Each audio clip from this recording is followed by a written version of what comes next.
പിതാവിൻ്റെയും പുത്രൻ്റെയും പരിശുദ്ധാത്മാവിൻ്റെയും നാമത്തിൽ ആമേൻ. പ്രിയപ്പെട്ടവരെ, ഇന്ന് നമ്മൾ നമ്മുടെ ധ്യാന ചിന്തയ്ക്കായിട്ട് എടുക്കുന്ന ദൈവവചന ഭാഗം ബൈബിളിലെ ഉത്തമഗീതമാണ്. സോളമൻ എഴുതിയ ഉത്തമഗീതം അതിമനോഹരമായ പുസ്തകമാണ്.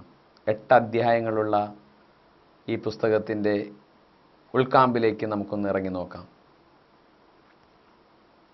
വേദപുസ്തകം ഉത്തമഗീതത്തിൻ്റെ അടുക്കും ചിട്ടയും വളരെ മനോഹരമാണ്. ഈ പുസ്തകത്തിൻ്റെ ആഴങ്ങളിലേക്ക് ഇറങ്ങുന്നതിന് മുമ്പ് യഹൂദ പശ്ചാത്തലത്തിൽ ഇതിനൊരു കഥ പറയുന്നുണ്ട്. ആ കഥ മനസ്സിലാക്കിയിട്ട് വേണം നമുക്ക് ഈ പുസ്തകത്തിലേക്കൊന്ന് ഇറങ്ങുവാൻ. എല്ലാറ്റിൻ്റെയും ഒരു പശ്ചാത്തലം മനസ്സിലാക്കി കഴിഞ്ഞാൽ വ്യക്തമായൊരു ചിത്രം നമുക്ക് ഓരോ പുസ്തകത്തിൻ്റെയും നമുക്ക് ലഭിക്കുവാനിട വരും.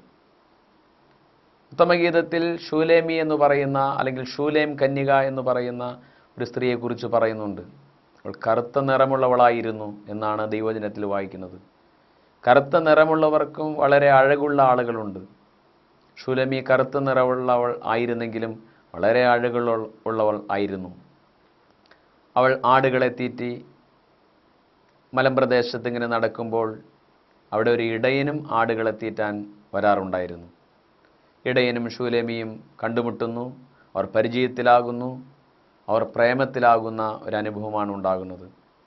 കാലങ്ങൾ കടന്നുപോയി അവർ വളരെ സന്തോഷത്തോടെ ആടുകളെ തീറ്റി പരസ്പരം സ്നേഹസംഭാഷണം നടത്തി സ്നേഹിച്ച് അങ്ങനെ ജീവിച്ചു പോന്നു. ഇതിനിടയിൽ ഒരു ദുരന്തത്തിൻ്റെ ഒരു അനുഭവമുണ്ടായി. മലയിലായതുകൊണ്ട് കാട്ടുമൃഗങ്ങളുടെ ശല്യങ്ങൾ ഉണ്ടാകാറുണ്ട്. ഒരിക്കൽ ശൂലേമിയും അവളുടെ ആടുകളെയും ആക്രമിക്കാൻ ഒരു സിംഹം കടന്നു വന്നു. സിംഹത്തിൻ്റെ കയ്യിൽ നിന്ന് ശൂലേമിയും ആടുകളെയും രക്ഷിക്കാൻ വേണ്ടി ആ ഇടയൻ സിംഹമായിട്ട് ഫൈറ്റ് ചെയ്യുന്ന അനുഭവമാണ് ഉണ്ടാകുന്നത്. സിംഹമായിട്ട് യുദ്ധം ചെയ്ത് ആ സിംഹത്തിനെതിരെ യുദ്ധം ചെയ്ത് ഈ ഇടയന് ധാരാളം മുറിവേൽക്കുന്നു. മുറിവേറ്റെങ്കിൽ കൂടെയും ആ ഇടയൻ ആ സിംഹത്തെ കൊന്നുകളയുകയാണ്. ഒരുപക്ഷെ നമുക്ക് തോന്നാം, ഒരു വ്യക്തിക്ക് ഒരു സിംഹത്തെ കൊല്ലാൻ സാധിക്കുമോ? വേദപുസ്തകത്തിൽ ധാരാളം തെളിവുകളുണ്ട്. ഒന്ന്, സാംസൺ അഥവാ ഷിംഷോൻ എന്ന് പറയുന്ന വ്യക്തി സിംഹമായിട്ട് ഫൈറ്റ് ചെയ്ത് സിംഹത്തെ കൊല്ലുന്നതായിട്ട് ന്യായാധിപന്മാരുടെ പുസ്തകത്തിൽ നാം വായിക്കുന്നുണ്ട്. മാത്രമല്ല, ദാവീദിനെ കുറിച്ച് പറയുന്നു. ദാവീദ് ആടുകളെ മേയിച്ചുകൊണ്ട് നടക്കുമ്പോൾ അവൻ്റെ ആടുകളെ പിടിക്കാൻ വേണ്ടി കരടിയോ പുലിയോ വരുമ്പോൾ അതിനെ ജടക്കി പിടിച്ച് അടിച്ചു കൊല്ലുമെന്ന് ദാവീദ് തന്നെ സാക്ഷ്യപ്പെടുത്തിയിരിക്കുന്നു. അങ്ങനെയാണെങ്കിൽ ഈ യഹൂദ പശ്ചാത്തലത്തിൽ പറയുന്ന കഥയിൽ ഉള്ള ഇടയന് ആ സിംഹത്തെ കൊല്ലാൻ കഴിഞ്ഞിരുന്നിരിക്കാം. ആ സിംഹത്തെ ഫൈറ്റ് ചെയ്ത് കൊന്നു കഴിഞ്ഞപ്പോൾ സ്വാഭാവികമായിട്ടും ശൂലേമിക്ക് ഇടയനോട് കൂടുതൽ സ്നേഹം വർദ്ധിച്ചു. കാരണം അവളുടെ ജീവൻ രക്ഷിച്ചു, അവളുടെ ആടുമാടുകളെ കാത്തുകൊണ്ടു. ഇടയന് ധാരാളം മുറിവുകൾ ഏറ്റെങ്കിലും ആ ഇടയൻ ശൂലേമിയെ തന്നെ സ്നേഹിക്കുന്ന ആ പെൺകുട്ടിയെ കാത്തുരക്ഷിച്ചു. കാലങ്ങൾ കടന്നുപോയി. സോളമൻ രാജാവ് ആ മലമ്പ്രദേശത്തുകൂടെ, ആ മലയുടെ അടിവാരത്തുകൂടെ തൻ്റെ രഥത്തിൽ യാത്ര ചെയ്യുന്ന അവസരത്തിൽ ഈ പെൺകുട്ടിയെ കണ്ടു. നമുക്കറിയാം, വേദപുസ്തകത്തിൽ സോളമനെ കുറിച്ച് എഴുതിയിരിക്കുന്നു, അവന് 700 ഭാര്യമാരും 300 ഉപനാരിമാരും ഉണ്ടായിരുന്നുവെന്ന്. സോളമൻ ഈ പെൺകുട്ടിയെ, ശൂലേമിയെ കണ്ടപ്പോൾ കറുത്ത നിറമുള്ളവളായി ആണെങ്കിലും അവൾക്ക് സൗന്ദര്യമുള്ളത് കൊണ്ട് അവളെ പിടിച്ച് രഥത്തിൽ കയറ്റി ആ കൊട്ടാരത്തിലേക്ക് കൊണ്ടുപോയി. ഇത്രയും ഭാഗം വേദപുസ്തകത്തിൽ കാണുന്നില്ല. ഇത് യഹൂദ പശ്ചാത്തലത്തിലുള്ളൊരു കഥ മാത്രമാണ്. എന്നാൽ ഈ കഥ മനസ്സിൽ വെച്ചിട്ട് ഇനി ബൈബിൾ വായിച്ചു നോക്കൂ. ഉത്തമഗീതത്തിൻ്റെ 1-ാം അധ്യായത്തിൻ്റെ 4-ാം വാക്യത്തിൽ പറയുന്നു, എന്നെ കൊണ്ടുപോകൂ, എന്നെ കൊണ്ടുപോകൂ, രാജാവ് തൻ്റെ മണവറയിലേക്ക് എന്നെ കൊണ്ടുവന്നിരിക്കുന്നു എന്ന് ആ പെൺകുട്ടി കരയുകയാണ്. ഈ പശ്ചാത്തല കഥ മാറ്റി നിർത്തി നമ്മൾ ആ വചനം വായിച്ചാൽ നമുക്കത് മനസ്സിലാവുകയില്ല. എന്നെ കൊണ്ടുപോകൂ, എന്നെ കൊണ്ടുപോകൂ, രാജാവ് തൻ്റെ മണവറയിലേക്ക് കൊണ്ടുവന്നിരിക്കുന്നു പറയുമ്പോൾ രാജാവ് സോളമനാണെന്ന് മനസ്സിലാക്കാം. ആരെ കൊണ്ടുപോയി, എവിടേക്ക് കൊണ്ടുപോയി, നമുക്കൊരു വ്യക്തത കിട്ടുന്നില്ല. എന്നാൽ ഈ കഥയിൽ നമുക്ക് മനസ്സിലാക്കാം, ശൂലേമിയെയാണ്, ആ ശൂലേം കന്യകയാണ് സോളമൻ രാജാവ് തൻ്റെ കൊട്ടാരത്തിലേക്ക് കൊണ്ടുവന്നത്. ഇടയൻ ആ സംഭവം അറിഞ്ഞിട്ടില്ല. ആ പെൺകുട്ടി, ആ ശൂലേമി വളരെ സങ്കടം അനുഭവിച്ച് കൊട്ടാരത്തിൽ കഴിയുന്നു. കാരണം തൻ്റെ പ്രിയനെക്കുറിച്ചുള്ള ചിന്തകളാണ് അവളുടെ മനസ്സിൽ നിറച്ച്. പ്രിയനെ കാണാൻ സാധിക്കുന്നില്ല, ഇടയനെ കാണാൻ സാധിക്കുന്നില്ല, രാജകൊട്ടാരത്തിൽ കഴിയുന്നു. രാജകൊട്ടാരത്തിൽ നല്ല ഭക്ഷണമൊക്കെ ലഭിക്കും, നല്ല വസ്ത്രം ലഭിക്കും, നല്ല പരിചാരകരെ കിട്ടും. പക്ഷേ അവളെ സ്നേഹിക്കുന്ന ഇടയനെ കാണാൻ സാധിക്കുന്നില്ല. ഇടയൻ എവിടെയോ ദൂരത്ത്. തനിക്കൊരിക്കലും ഈ കൊട്ടാരത്തിൽ നിന്ന് രക്ഷപ്പെടാൻ കഴിയും എന്ന് അവൾ ചിന്തിക്കുന്നുണ്ടോ എന്നെനിക്ക് അറിഞ്ഞുകൂടാ. ഏതായാലും വേദപുസ്തകം താഴേക്ക് വായിക്കുമ്പോൾ നമുക്ക് കാണാം, 1, 2, 3, 4 അധ്യായം പിന്നിട്ട് 5-ാമത്തെ അധ്യായത്തിലേക്കൊക്കെ വരുമ്പോൾ അവിടെ മനോഹരമായൊരു കാഴ്ച കാണാം. ഈ ഇടയൻ വന്ന് രാജകൊട്ടാരത്തിൽ ആ പെൺകുട്ടി കിടക്കുന്ന മുറിയുടെ വാതിൽക്കൽ തട്ടുകയാണ്. ഞാൻ പലപ്പോഴും ആ വാക്യം വായിക്കുമ്പോൾ ചിന്തിക്കാറുണ്ട്, ഒരു സാധാരണക്കാരൻ ഇടയന് എങ്ങനെ വന്ന് താൻ സ്നേഹിക്കുന്ന പെൺകുട്ടിയെ തട്ടിക്കൊണ്ടുപോയ കൊട്ടാരത്തിൻ്റെ മുറിയുടെ വാതിൽക്കൽ വന്ന് തട്ടി വിളിക്കാൻ സാധിക്കും? ആ ഇടയൻ ഇങ്ങനെയാണ് പറയുന്നത്, എൻ്റെ പ്രിയെ, എൻ്റെ മാടപ്പിറാവേ, വാതിൽ തുറന്നു തരാൻ പറയുന്നു. എൻ്റെ തല തുഷാരബിന്ദുകൾ കൊണ്ട് മഞ്ഞുതുള്ളികൾ കൊണ്ട് നനഞ്ഞിരിക്കുന്നു, നീ കതക് തുറന്നു തരാൻ പറയുന്നു. പ്രിയപ്പെട്ടവരെ, അതിന് തൊട്ടു മുമ്പ് വായിക്കുമ്പോൾ നമുക്ക് കാണാം, ശൂലേമിയെക്കുറിച്ച് അവിടെ എഴുതി വെച്ചിരിക്കുകയാണ്, ഞാൻ ഉറങ്ങി, പക്ഷേ എൻ്റെ ഹൃദയം ഉണർന്നിരുന്നു. അവൾ കൊട്ടാരത്തിൽ, ആ നല്ല കൊട്ടാരത്തിൻ്റെ ഉള്ളിൽ കിടക്കിൽ കിടന്നുറങ്ങുകയാണെങ്കിലും അവൾ ഉള്ളിൽ ഉറങ്ങിയിട്ടില്ല. ഞാൻ ഉറങ്ങി, പക്ഷേ എൻ്റെ ഹൃദയം ഉണർന്നിരുന്നു. ഹൃദയം ഉണർന്നിരിക്കുകയാണ് തൻ്റെ പ്രിയന് വേണ്ടി. ആ സമയത്താണ് കൊട്ടാരത്തിൻ്റെ വാതിൽക്കൽ തട്ട് കേൾക്കുന്നത്. അവൾ കിടക്കുന്ന മുറിയുടെ വാതിൽക്കൽ മുട്ടി വിളിക്കുകയാണ്, എൻ്റെ പ്രിയെ, എൻ്റെ മാടപ്പിറാവെ, തുറന്നു തരൂ, എൻ്റെ തല തുഷാരബിന്ദുക്കൾ കൊണ്ട് നനഞ്ഞിരിക്കുന്നു. ആ പെൺകുട്ടി ആ കൊട്ടാരത്തിൻ്റെ അവൾ കിടക്കുന്ന മുറിയുടെ അകത്തുനിന്ന് മറുപടി പറയുന്നു. അവൾ പറയുന്ന വാക്ക് ശ്രദ്ധിക്കൂ, ഞാൻ എൻ്റെ അങ്കി ഊരിക്കളഞ്ഞു, ഞാനതെങ്ങനെ വീണ്ടും അണിയും? അവൾ പറയുകയാണ്, ഞാൻ നിൻ്റെ കൂടെ മലയുടെ മുകളിലൊക്കെ ആടുകളെ തീറ്റി നടക്കുമ്പോൾ ഞാൻ ഇട്ടിരുന്ന അങ്കി ഊരിക്കളഞ്ഞു. ഇപ്പം സോളമൻ തന്നിരിക്കുന്ന പട്ടുവസ്ത്രമാണ് ഞാൻ ഇട്ടിരിക്കുന്നത്. ഞാൻ എൻ്റെ അങ്കി ഊരിക്കളഞ്ഞു, ഞാൻ അതങ്ങനെ വീണ്ടും അണിയും എന്ന് പറഞ്ഞാൽ, നിൻ്റെ കൂടെ ഈ മുറിയിൽ നിന്ന് ഇറങ്ങി വന്നാൽ വീണ്ടും ഞാൻ ഊരിക്കളഞ്ഞ പഴയ വസ്ത്രം ഇട്ട് വീണ്ടും ഞാൻ മലയിലേക്ക് വരേണ്ടി വരും. നോക്കൂ പ്രിയപ്പെട്ടവരെ, ഇവൾക്കിപ്പോൾ ഇടയനോടല്ല സ്നേഹം, ഇവൾക്ക് സ്നേഹം സോളമനോടാണ്. സോളമൻ്റെ സുഖസൗകര്യങ്ങളോട് ആ പെൺകുട്ടിയുടെ മനസ്സിണങ്ങിക്കഴിഞ്ഞു. അടുത്ത വാക്യം ശ്രദ്ധിക്കൂ. അടുത്ത വാക്യം അവൾ പറയുന്നു, ഞാൻ എൻ്റെ കാൽ കഴുകി, ഞാനിനി എങ്ങനെ മണ്ണിൽ ചവിട്ടും? അവൾ കാലൊക്കെ കഴുകി, അത് വളരെ മനോഹരമായിട്ട്, ഒരു പക്ഷേ മൈലാഞ്ചിയൊക്കെ ഇട്ട് മനോഹരമാക്കിയിട്ടുണ്ടാവും. അത് ഞാനിനി എങ്ങനെ മണ്ണിൽ ചവിട്ടും? നിൻ്റെ കൂടെ വരണമെങ്കിൽ ഈ മലയിലെ മണ്ണിൽ ചവിട്ടി നടക്കണം, എനിക്ക് പറ്റുകയില്ല എന്നാണ് പറയുന്നത്. എന്നെ കേൾക്കുന്ന പ്രിയപ്പെട്ടവരെ, ഇവൾക്കിപ്പോൾ ആരോടാണ് സ്നേഹം? സോളമനോടാണോ അതോ ഇടയനോടാണോ? ഉറപ്പാണ് അവളുടെ മനസ്സ് ഇടയനിൽ നിന്ന് മാറി മാറി സോളമനോട് ഒട്ടിച്ചേർന്ന് പോയി. കാരണം സുഷുപ്തിയിലാണ് ജീവിതം. പ്രിയപ്പെട്ടവരെ, കൊട്ടാരത്തിലേക്ക് കൊണ്ടുവന്നാൽ രാജാവ് പെട്ടെന്നൊന്നും ആരെയും ഭാര്യയായിട്ട് സ്വന്തമാക്കുകയില്ല. ഭാര്യയായിട്ട് സ്വന്തമാക്കണമെങ്കിൽ അവരെ കുറച്ചുകൂടി നല്ല ഭക്ഷണമൊക്കെ കൊടുത്ത് കുറച്ചുകൂടി സുന്ദരിയൊക്കെ ആക്കിയിട്ടാണ് അവരെ സ്വീകരിക്കുക. അതിനുവേണ്ടി ഒരു ബ്യൂട്ടി ട്രീറ്റ്മെൻറ്റ് നടത്തുകയാണ്. എന്താണ് അതിനുവേണ്ടി ചെയ്യുന്നത്? മീറ എന്ന് പറയുന്ന സാധനം യേശുക്രിസ്തു ജനിച്ചപ്പോൾ പൊന്ന് മീറ കുന്തിരിക്കം അവനായി സമർപ്പിച്ചു എന്ന് വേദപുസ്തകത്തിൽ വായിക്കുന്നു. ഈ മീറ അത് ശരീരത്തിൽ മുഴുവൻ തേച്ചു പിടിപ്പിച്ചിരിക്കുകയാണ്. കുറേ കാലം അങ്ങനെ മീറ തേച്ചു പിടിപ്പിച്ചാൽ ഉണ്ടാകുന്ന ഗുണം, കുറേ കാലം കഴിയുമ്പോൾ അത് കഴുകിക്കളഞ്ഞാലും ശരീരത്തിൽ താനേ സുഗന്ധം പുറപ്പെടും. മീറ തൊട്ട് നാവിൽ വെച്ചാൽ രുചി കയ്പാണ്, തീയിലിട്ടാൽ അത് സുഗന്ധം പരത്തും. മീറ തേച്ചു പിടിപ്പിച്ചിരിക്കുകയാണ് അവളുടെ ശരീരത്തിൽ, ഔഷധ ഗുണമുള്ള അല്ലെങ്കിൽ സുഗന്ധം അവളുടെ ശരീരത്തിൽ ഉണ്ടാകാൻ വേണ്ടി. അങ്ങനെ ശരീരത്തിൽ നിന്ന് സുഗന്ധം പുറപ്പെടുന്ന ഒരു അവസ്ഥ വരുമ്പോഴാണ് ആ സ്ത്രീയെ സോളമൻ രാജാവ് സ്വീകരിക്കുകയുള്ളൂ. ഇവൻ മുട്ടിയിട്ടും തട്ടിയിട്ടും അവൾ കതക് തുറക്കുന്നില്ല. അവൾ അവിടെ നിന്ന് പല കാര്യങ്ങൾ പറയുന്നു. ഞാൻ എൻ്റെ വസ്ത്രം ഇനി എങ്ങനെ ആ പഴയ വസ്ത്രമണിയും, ഞാൻ എൻ്റെ കാല് എങ്ങനെ മണ്ണിൽ ചവിട്ടും എന്നൊക്കെ പരാതി പറയുകയാണ്. പരാതി പറഞ്ഞ അവസരത്തിൽ ഇടയൻ ചെയ്യുന്ന കാര്യം എന്താണെന്ന് അറിയാമോ? ഇടയൻ ആ വാതിൽ കൊളുത്തിൽ പിടിച്ചു എന്ന് കാണുന്നു. ഞാൻ മനസ്സിലാക്കുന്നത് ഒരുപക്ഷെ വാതിലിൻ്റെ വിടവിലൂടെ ആ മനുഷ്യൻ കൈ കാണിച്ചു കാണും. ആ ഇടയൻ കൈ കാണിച്ചു. ആ കൈ കണ്ടപ്പോൾ അകത്തിരുന്ന ശൂലേമിക്ക് ആ കട്ടിൽ നിന്ന് ചാടി എഴുന്നേൽക്കേണ്ടി വന്നു. പ്രിയപ്പെട്ടവരെ, എന്താണ് ആ കൈയുടെ പ്രത്യേകത? ആ കൈ കുറേ കാലം മുമ്പ് തന്നെ രക്ഷിക്കാനും തൻ്റെ ആട്ടിൻകുട്ടികളെ രക്ഷിക്കാനും വേണ്ടി ആ ഇടയൻ സിംഹമായിട്ട് ഫൈറ്റ് ചെയ്തപ്പോൾ ഉണ്ടായ മുറിവുകൾ ആ കയ്യിലുണ്ട്. ആ കൈ കണ്ടപ്പോൾ അവൾക്ക് അവിടെ ആ കട്ടിലിൽ ഇരിക്കാൻ സാധിച്ചില്ല. ചാടി എഴുന്നേറ്റു ആ കട്ടിലിൽ നിന്ന്, കതക് തുറന്നു. വേദപുസ്തകം പറയുന്നു, അവൾ കതക് തുറന്നപ്പോഴേക്കും അവൻ പോയി കഴിഞ്ഞിരുന്നു. നോക്കുക, അവൾ എഴുന്നേറ്റ് വന്നപ്പോഴേക്കും ഇടയൻ പോയി കഴിഞ്ഞു. എന്താണ് ഇവിടെ സംഭവിച്ചത്? ശൂലേമിക്ക് ഇടയൻ്റെ വാക്കുകൾ കേട്ടിട്ട് യാതൊരു അനക്കമുണ്ടായിട്ടില്ല. ദൈവവചനം കേൾക്കാൻ വേണ്ടി പല ധ്യാന കേന്ദ്രങ്ങളിലും ഓടിക്കൂടുന്ന ആളുകളുണ്ട്. ഒരുപക്ഷെ വചനം കേട്ടിട്ടും ഉണരാത്ത ആളുകളുണ്ട്. വചനം കേട്ടപ്പോൾ ലാസറെ പുറത്തു വരിക എന്ന വചനം കേട്ടപ്പോൾ ചീഞ്ഞളിഞ്ഞ ലാസർ പോലും പുറത്തു വന്നു. എന്നാൽ പലപ്പോഴും പല വ്യക്തികളും വചനം കേട്ടിട്ട് അനങ്ങാത്ത ആളുകളുണ്ട്. എന്നാൽ ഇവളും അത്തരക്കാരിയായിരുന്നു. വചനം കേട്ടിട്ട് അനങ്ങിയില്ല. എന്നാൽ കർത്താവിൻ്റെ ദർശനം കാണിച്ചു. എന്താണ് ദർശനം? അവൻ്റെ മുറിവുള്ള കൈകൾ അവളെ കാണിച്ചു. ആ ഇടയൻ്റെ മുറിവുള്ള കൈ കാണിച്ചപ്പോൾ കട്ടിലിൽ നിന്ന് താനെ എഴുന്നേറ്റു. പ്രിയപ്പെട്ടവരെ, അവൾ എഴുന്നേറ്റ് ഓടുകയാണ്, പുറത്തേക്ക് ഇറങ്ങുകയാണ്. ആരുടെ പുറകെ? ഇടയന് പുറകെ. ഇടയനെ കാണാൻ സാധിക്കുന്നില്ല. രാജകൊട്ടാരത്തിലെ കാവൽക്കാർ അവളെ പിടിച്ച് തല്ലുന്നുണ്ട്. അവൾ പറഞ്ഞു, എൻ്റെ പ്രിയൻ 10,000 ശ്രേഷ്ഠനാണ്. അവൾ ഓടിപ്പോവുകയാണ് ഇടയൻ്റെ പുറകെ, കാണുന്നില്ല. 5-ാം അധ്യായം മുഴുവൻ വായിച്ചാലും ഇടയൻ്റെ അടുത്ത് അവൾ എത്തുന്നില്ല. 6-ാം അധ്യായം മുഴുവൻ വായിച്ചാലും ഇടയനെ കാണുന്നില്ല. 7-ാം അധ്യായം മുഴുവൻ വായിച്ചാലും ഇടയനെ അവൾ കണ്ടെത്തുന്നില്ല. എന്നാൽ ആ ഉത്തമഗീതത്തിൻ്റെ അവസാന അധ്യായമാണ് 8-ാം അധ്യായം. 8-ാം അധ്യായത്തിൻ്റെ അവസാനത്തെ ഭാഗത്തിലേക്ക് വരുമ്പോൾ നമ്മളവിടെ വായിക്കുന്നുണ്ട്, ആത്മനാഥനെ ചാരി വിജനപ്രദേശത്തു നിന്ന് വരുന്ന ഇവൾ ആരാണ്?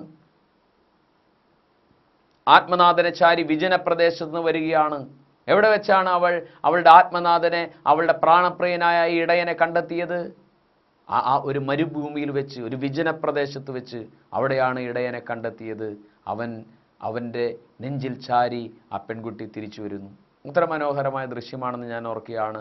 ഈ ഉത്തമഗീതത്തിൻ്റെ ആദ്യ അധ്യായം മുതൽ അവസാന അധ്യായം വരെ കാണുമ്പോൾ ഇടയനെ തേടിപ്പിടിക്കുന്ന ആ ശൂലേമിയെ കാണുന്നു.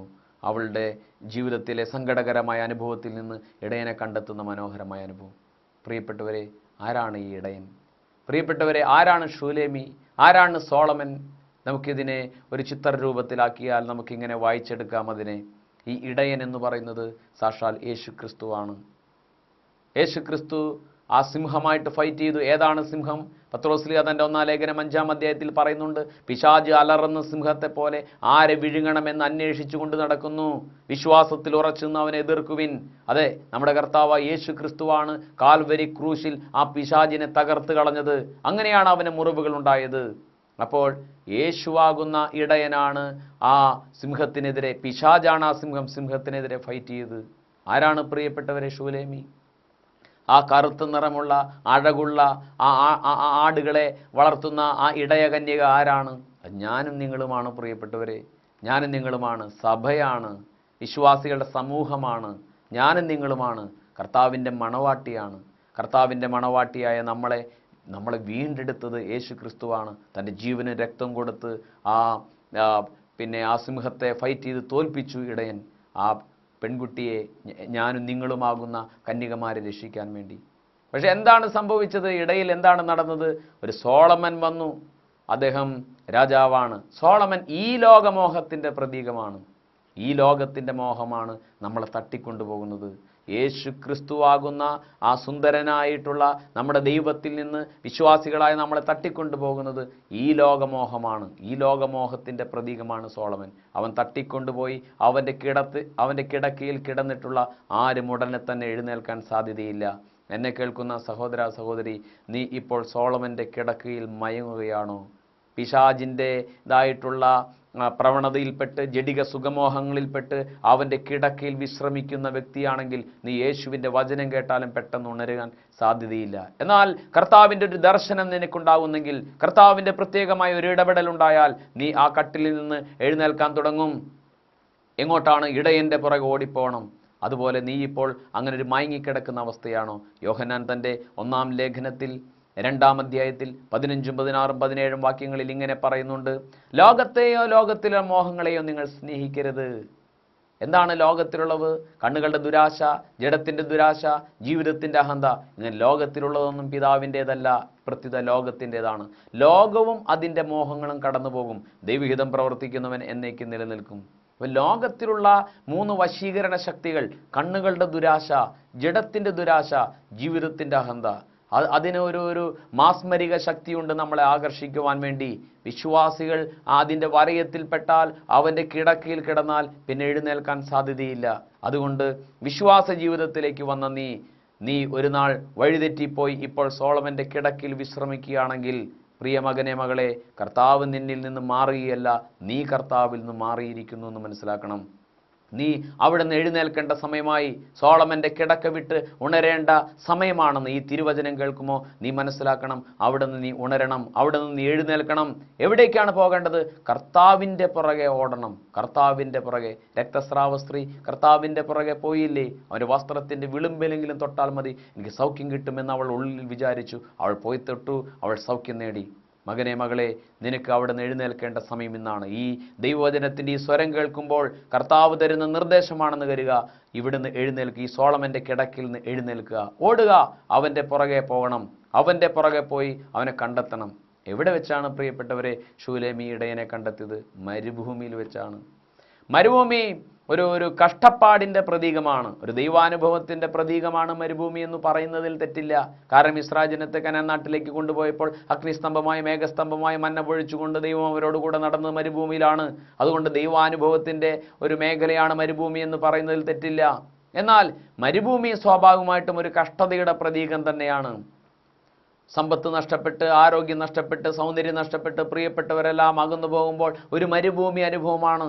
ഈ മരുഭൂമി അനുഭവത്തിൽ നമ്മൾ ചെയ്യേണ്ട കാര്യം മനുഷ്യരിലല്ല ആശ്രയിക്കേണ്ടത്. നീ ആരിൽ നിന്നാണ് പിടിവിട്ട് മാറിയത്, കുതറി മാറിയത്? ലോകത്തിൻ്റെ മോഹങ്ങളുടെ പുറകെ പോയില്ലേ? അനുദപിക്കുക. ഈ കിടക്കിൽ നിന്ന് എനിക്ക് എഴുന്നേൽക്കണം, എനിക്കെൻ്റെ കർത്താവിൻ്റെ പുറകെ പോകണം. കർത്താവ് നിന്നെ തള്ളിക്കളയില്ല. ആ കഷ്ടപ്പാടിൻ്റെ ആ മരുഭൂമിയിൽ വെച്ച് ഇടയൻ്റെ നെഞ്ചിൽ ചാരി നിനക്ക് തിരിച്ചു വരാൻ സാധിക്കും. മകനെ മകളെ, നിനക്ക് സാധിക്കും.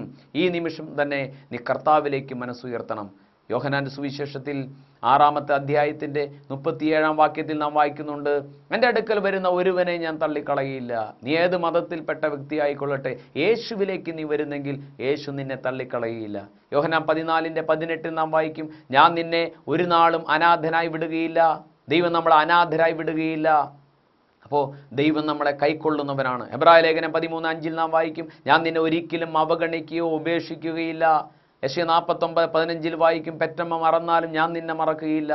എന്നെ മറക്കാത്ത, കാത്തിരിക്കുന്ന, ഇരുകൈ നീട്ടി കാത്തിരിക്കുന്ന ഒരു ദൈവം, ഒരു യേശു നിനക്കുണ്ട്. ആ യേശു ഇന്നും ജീവിക്കുകയാണ്. ശൂലേമി ആ കിടക്കയിൽ നിന്ന് എഴുന്നേറ്റതുപോലെ നിന്നോടൊന്ന് എഴുന്നേൽക്കാൻ പറയുകയാണ്. നീ എഴുന്നേൽക്കണം, അവിടെ നിന്ന് നാഥൻ്റെ പുറകെ പോകണം. നാഥനെ കണ്ടെത്തി നാഥൻ്റെ നെഞ്ചിൽ ചാരി ജീവിക്കാനുള്ള ജീവിതമാണ് നിൻ്റേത്. ആ മരുഭൂമി, ആ അനുഭവത്തിൽ നീ കർത്താവിനെ കണ്ടെത്തും. യിരെമ്യാ പ്രവചനത്തിൽ യെശയ്യാ പ്രവചനത്തിലും ഒക്കെ നാം വായിക്കുന്നുണ്ട്, തിരിച്ചു വരിക, തിരിച്ചു വരിക, കർത്താവിനെ കണ്ടെത്താൻ കഴിയുന്ന ഇപ്പോൾ തന്നെ അവിടുത്തെ അന്വേഷിക്കുവിൻ, അവിടുന്ന് അരികെയുള്ളപ്പോൾ അവിടുത്തെ വിളിച്ചപേക്ഷിക്കുവിൻ. പൂർണ്ണ ഹൃദയത്തോടെ അവിടുത്തെ അന്വേഷിക്കുമ്പോൾ നിങ്ങൾ അവിടുത്തെ കണ്ടെത്താൻ ഞാൻ ഇടയാക്കും. ജെറമ്യാ 29:11 മുതലുള്ള വാക്യം, 11, 12, 13 വാക്യങ്ങൾ വായിക്കും. ആ പൂർണ്ണ ഹൃദയത്തോടെ നീ അന്വേഷിക്കുമ്പോൾ അവിടുത്തെ കണ്ടെത്താൻ ഇടവരുത്തും. പൂർണ്ണ ഹൃദയത്തോടെ അന്വേഷിക്കുക. ചുമ്മാ അന്വേഷിച്ചാൽ പോരെ, പൂർണ്ണ ഹൃദയത്തോടെ. കർത്താവേ, ഞാൻ പൂർണ്ണ ഹൃദയത്തോടെ അന്വേഷിക്കുന്നു. നീ എഴുന്നേൽക്കണം, ദൈവവചന ഗ്രന്ഥം എടുക്കണം, വായിക്കണം, പ്രാർത്ഥിക്കണം. കർത്താവേ, നിന്റെ മുമ്പിൽ ഞാൻ അനുദപിക്കുന്നു. ഇന്നലകളിൽ പാപത്തിൻ്റെ, ആ ലോകമോഹത്തിൻ്റെ പുറകെ പോയതിന് ഞാൻ മാപ്പ് ചോദിക്കുന്നു. മാപ്പ് ചോദിക്കുക. കർത്താവെ, വിശുദ്ധീകരിക്കണമെന്ന് പറയുക. ആ വിശുദ്ധീകരണം നമുക്ക് നടക്കട്ടെ. നീ കിടക്കയിലാണെങ്കിലും, നീ കോളേജിലാണെങ്കിലും, നീ ഇപ്പോൾ എവിടെ ഇരുന്നാണ് ഈ വചനം കേൾക്കുന്നത്, ഈ നിമിഷം കർത്താവിൻ്റെ കൃപയ്ക്ക് കടന്നു വരാൻ സാധിക്കും. കാരണം കർത്താവിൻ്റെ കൃപയ്ക്ക് അതിരുകളോ അകലങ്ങളോ ഇല്ല. അങ്ങനെ കടന്നു വരുവാൻ നിങ്ങൾക്ക് ഓരോരുത്തർക്ക് സാധിക്കട്ടെ. ഉത്തമഗീതത്തിൻ്റെ ആദ്യ അധ്യായത്തിൽ നമ്മൾ കണ്ട ആ ശൂലേമി വളരെ മനോഹരമായിട്ട് ഇടയനോട് ജീവിച്ചതുപോലെ, ഇടയനോട് കൂടെ ആയിരുന്നതുപോലെ പ്രേമിച്ചും സ്നേഹിച്ചും പങ്കുവെച്ചും ഒരുമിച്ച് ജീവിച്ചു. എന്നാൽ ഇടക്കാലം വെച്ച് ആ ബന്ധം ബ്രേക്ക് ചെയ്ത് കളഞ്ഞു. എന്നാൽ പിന്നീടും അവൾ അനുദപിച്ചു. നീ ഒരു കാലത്ത് വീണുപോയ ആളാണെങ്കിലും നീ വേദനിക്കേണ്ട. യേശുവിലേക്ക് തിരിച്ചു വരിക, യേശുവിലേക്ക് തിരിച്ചു വരിക. അവൻ ഇരുകരം നീട്ടി സ്വീകരിക്കും. ധൂർത്തപുത്രനെ സ്വീകരിച്ചതുപോലെ നിന്നെ സ്വീകരിക്കും. അങ്ങനെ സ്വീകരിക്കുവാൻ കർത്താവ് തിരുമനസ്സായിരിക്കുന്നു. അതിനുവേണ്ടി സർവേശ്വരൻ നിന്നെ അനുഗ്രഹിക്കട്ടെ. എന്നെ കേട്ട എല്ലാവരെയും കർത്താവ് അനുഗ്രഹിക്കട്ടെ. നമുക്ക് പ്രാർത്ഥിക്കാം. ഒരു നിമിഷം കണ്ണുകളടയ്ക്കാം.